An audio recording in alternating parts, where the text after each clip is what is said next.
खुद से जीतने वालों को मेरा सलाम। संत ने कुछ ऐसा बोला कि चोर रोने लगा। रोते रोते उसके मन का मैल और दुख दोनों धुल गए। उसने जीवन में कभी इतनी चैन और शांति महसूस नहीं की थी। चोर ने बोला, ये शांति क्या है जो मैंने अपने जीवन में पहली बार चखी है, और इस शांति को मैं कैसे बनाए रखूं। चटकती धूप में भूखा पेट लिए एक लड़का होटल के बाहर बैठा था। उसके सर पर न छत थी न खाने पीने का ठिकाना। कुछ दुकानों पर जाकर काम मांगा, पर कोई गंदे संदे लड़के को काम नहीं देता।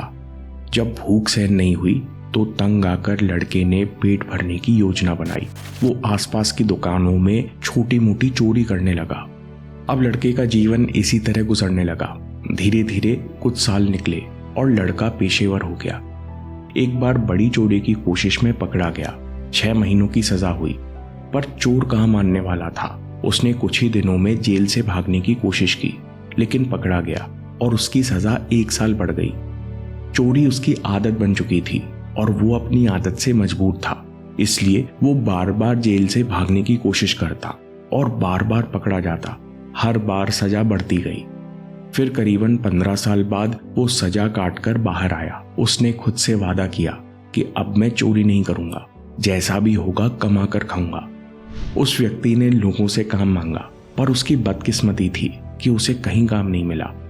असल में कोई भी जेल से छूटे हुए व्यक्ति पर भरोसा करने को तैयार नहीं था।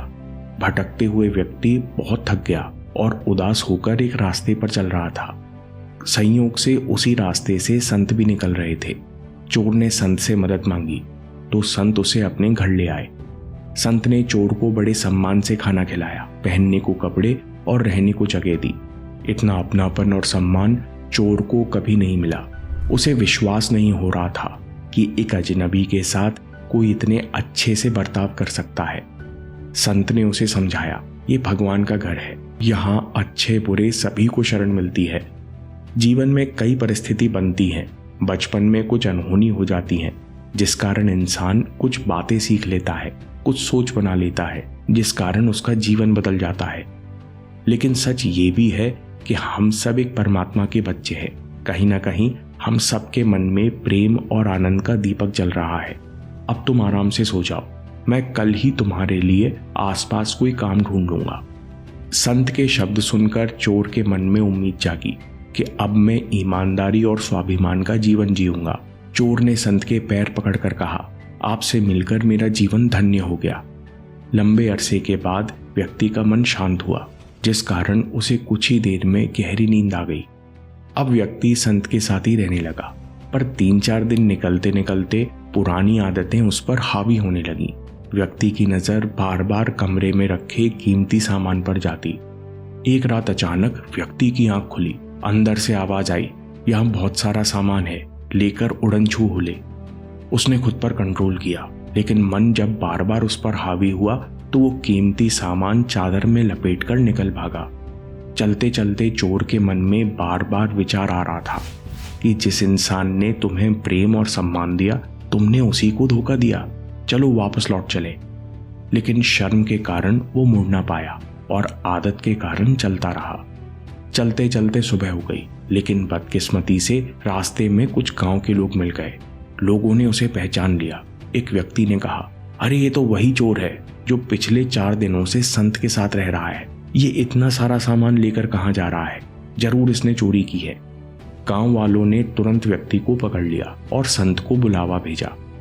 चोर को ये सोचते हुए पसीना आने लगा कि अब मुझे कई साल जेल में बिताने पड़ेंगे। अब मैं संत को कैसे मुंह दिखाऊंगा? अब तो मुझ पर कभी कोई विश्वास नहीं करेगा। थोड़ी देर में संत आ गए। संत ने चोर को देखते ही कहा, अरे भाई, मैंने तुमसे कहा था कि सामान बेचने सुबह निकल जाना, पर तुम तो रात को ही निकल गए और आधा सामान भी छोड़ गए।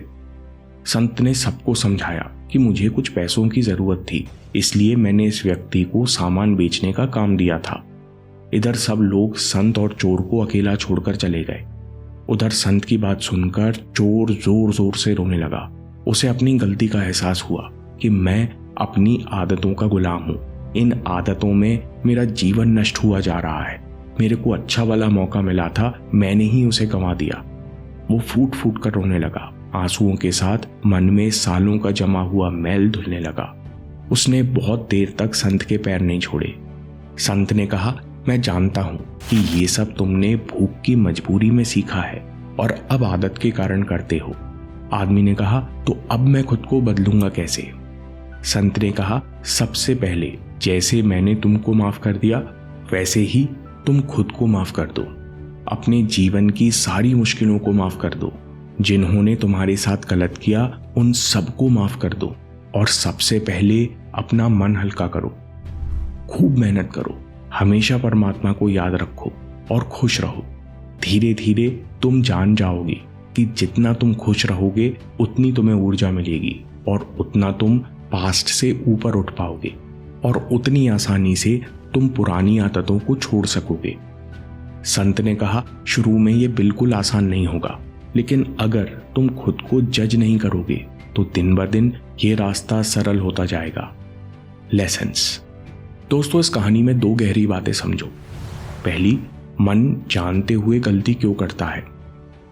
जो डिस्पेंजा कहते हैं कि जब आप इमोशन महसूस करते हो तो साथ में हॉर्मोन्स रिलीज होते हैं। इमोशंस अच्छे हों या बुरे, नर्वस सिस्टम को इन हॉर्मोन्स की आदत हो जाती है।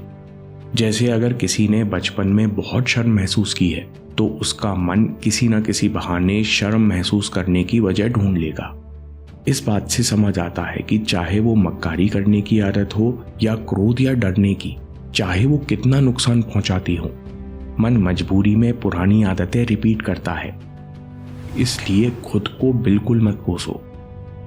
मन को जितना कठोर दंड दिया जाता है, जितना धिक्कारा जाता है, मन उतना ही कठोर और ढीठ बन जाता है। फिर मन अंदर ही अंदर ये बात स्वीकार कर लेता है कि हाँ, मैं तो बुरा हूं, हमेशा गलती करता हूं। इस तरह मन और अड़ियल होता जाता है। तो फिर हमें क्या करना चाहिए? अवेयरनेस यानी मन से दूरी बनाओ। अरे रुक जाओ, ये मैं क्या करने जा रहा हूं? ये तो पुरानी विचारों की साइकिल है, पुरानी आदतों की साइकिल है जो मुझ पर हावी हो रही है। मैं इनके अधीन नहीं हूं, मैं इन्हें दूर से देख सकता हूं, मैं इनको दोहराए बिना खुश हूं। हमें पुरानी आदतों को जीतने के लिए ऐसी अवेयरनेस या अलर्टनेस चाहिए। अवेयरनेस यानी मन से दूरी, जो नॉन जजमेंट से आती है। नॉन जजमेंट का अभ्यास कैसे करेंगे?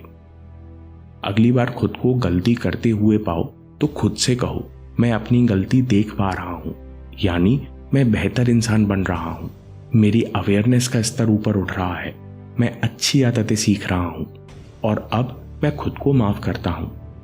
ऐसा करने से परेशानी के प्रति रिएक्शन कम होता है, मन से दूरी बढ़ती है, यानी नॉन जजमेंट बढ़ता है और आपकी अलर्टनेस या अवेयरनेस का स्तर और ऊपर उठता है।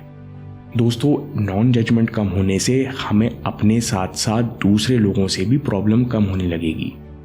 अगली बात, धैर्य रखो। जब किसान फल का पौध लगाता है तो 4 हफ्ते में पौधे को कुचल नहीं देता कि यह पौधा किसी काम का नहीं, इसमें तो फल लगे ही नहीं, बल्कि इंसान पौधे को खाद और पानी से सींचता है और 2 साल बाद उसमें कुछ फल आना शुरू होते हैं। उसी तरह समझदार व्यक्ति जो अंतर्मन की शक्ति को जानते हैं, वो बार बार मन को ऊर्जावान विचारों से भरते हैं, धैर्य रखते हैं। वे समझते हैं कि धीरे धीरे मन के लिए सही काम करना आसान होता जाएगा। दोस्तों, आपको ये वीडियो पसंद आया तो पावर ऑफ माइंड पर अगला वीडियो देखिए। मन इस पूरे ब्रह्मांड का सबसे शक्तिशाली यंत्र है। कैसे मन की शक्ति से आप अपना जीवन बदल सकते हैं, कैसे विचार शक्ति से आप बेहतर भविष्य का निर्माण कर सकते हैं। अभी देखिए या बाद के लिए सेव कर लीजिए, क्योंकि आपके समय से कोई वीडियो, कोई ऐप, कोई न्यूज़ कीमती नहीं है। मैं काम के किस्से लाता रहूंगा। हम जीतेंगे।